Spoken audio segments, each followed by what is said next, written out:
And we would like to go to the next case by Mrs. Sangeeta Porwal.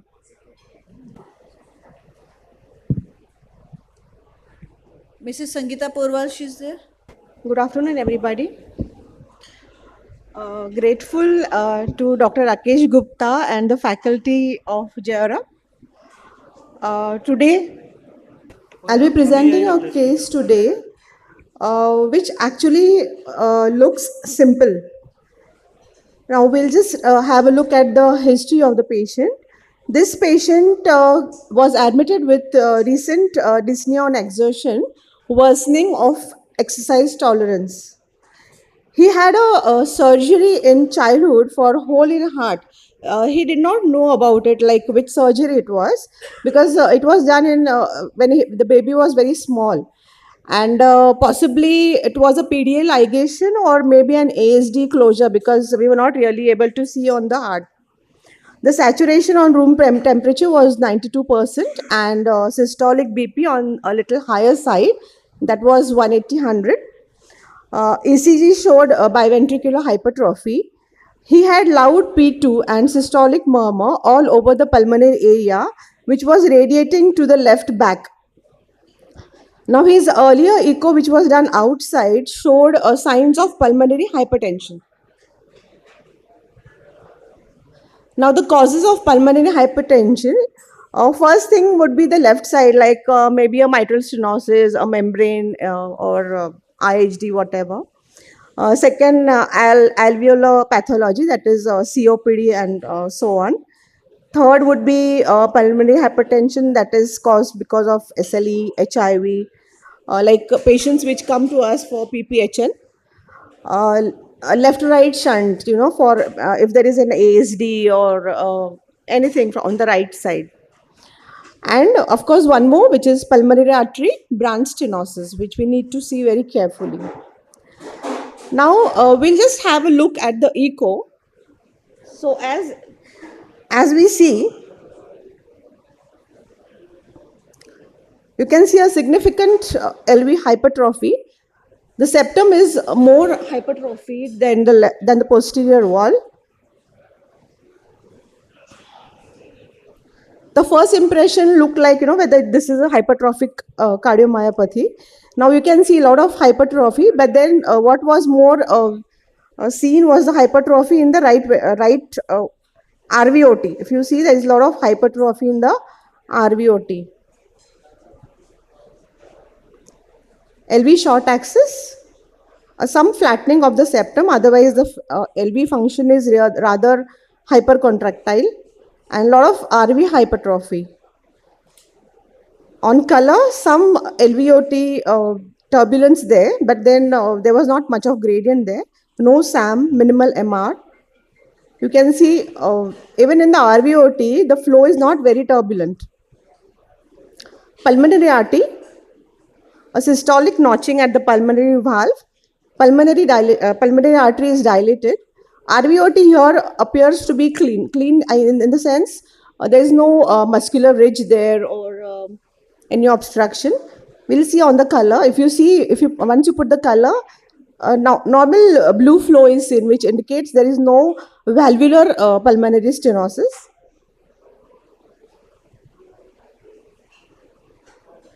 You can see there, that's the RVOT hypertrophy. There's a lot of hypertrophy in the RVOT. Pulmonary artery dilated.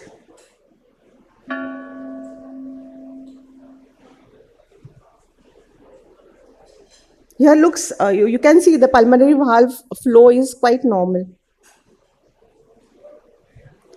Now we'll go to the just four-chambered view. You can see a significant LV hypertrophy. Some LVOT turbulence there. Gradient was not much actually, it was just 12 millimeters of mercury. LV function was quite normal. Some mildly dilated right side, that's the RARE was dilated. So not of a significant tricuspid regurgitation was really not seen. Very tiny TR, and with a lot of difficulty, I was able to get a TR which was around 54 millimeters of mercury, indicating a moderate pulmonary hypertension. You can see the IVC is normal. interatrial septum looks intact. There is no shunt across the interatrial septum. So there was nothing found yet. So I went back again to the pulmonary artery. And now if you see carefully, the pulmonary artery is dilated, but then all this flow of the pulmonary artery is directed to the right pulmonary artery. And here the left pulmonary artery, if you see, there was no left pulmonary artery seen really over there. And some turbulence was seen. And after looking carefully at it, I thought maybe there is some stenosis or something over there. Or maybe a coarctation. If you go really deep down, you can see the coarctation also there. But then there was nothing there. But after putting the CW,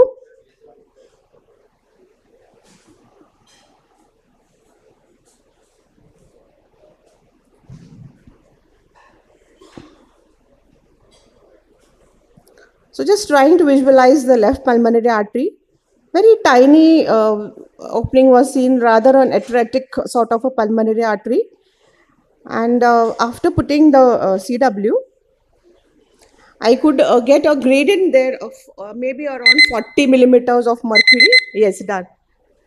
Just I'll show you the gradient. Yeah, see, the gradient was around 40 millimeter of mercury. So now what the diagnosis turned out to be was like it was a left pulmonary artery branch stenosis. That's what I thought. It was on echo. So the patient went for MRI and CT, and you can see this is the left ventricle hypertrophied LA and a huge pulmonary artery. You can see the right all the MPA flow is going to the right pulmonary artery, and the left pulmonary artery hardly any flow is seen. Now in the CT, if you see the huge pulmonary arteries, this is all RPA. And here if you see the LPA, very tiny LPA here is seen. And you can see hardly any flow going there. So this patient actually had, even the lung of the patient was not developed.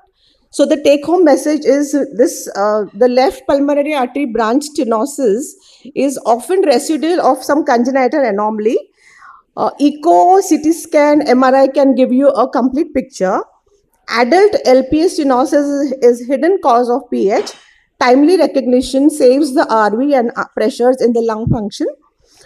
A balloon stenting or surgery can prevent irreversible RV failure, but the results are not very encouraging.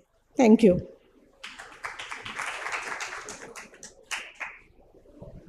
Could you get the records of the patient? Like, was it the PD ligation done? No, Was there any iatrogenic cause? No, we were not able to get any records because the patient came from the rural areas, and some surgery it was done. That's what he said. It was done in the childhood, and he didn't have any papers. Any comments from the panel? So most of the times, if you have history of surgery, center or side scar has to be. Yes, if there was a PDA ligation, the scar would have been from the side, but actually the scar also was not seen. So, he had all those hair on him, Yeah, and I one was thing is really that, not able yeah. to see the scar. Second thing, as ma'am is trying to find out, LPA stenosis mostly after a PDA ligation. So yeah, it's a PDA ligation which has gone wrong into the LP and most. Maybe, yeah. It can be congenital anomaly also, of course, but most likely this is most likely a post PDA ligation case having LPA stenosis. Could be. But you are seeing the biventricular hypertrophy in LPA stenosis is also not common. Yes. So you should not see a biventricular hypertrophy in a isolated LPA stenosis. Yes. So we should look for arch also here. No, arch has to be Yes, seen. actually, I did. There was a picture of arch also, which was normal. There was no Okay, coarctation. Okay. Yeah, there was So no coarctation. maybe Yeah. surprising for us to have Yeah. a single LPA stenosis. I think and biventricular hypertrophy. whatever the LV hypertrophy was because of his hypertension, long-standing hypertension. okay. So it was just second, correlated yeah. to that. Excellent case. Thank you. Okay, thank you. Neeraj, can I ask one question? Sir. What can we do? Can't we do a stenting for this patient? So this can be done most likely. I would like to say distal pulmonary artery. I have not seen that. If the distal pulmonary artery is patent, the distal pulmonary arteries are patent, then you can put the stent.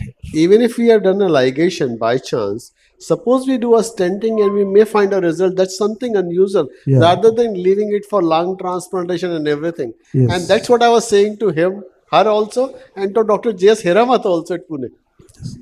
If the distal pulmonary arteries are there, you can We could see a rehabilitate distal it. pulmonary artery was seen in this. Then you can rehabilitate the LPA. It should be done. So that's the arch view, and which was. Can I have the slides, please? Yeah.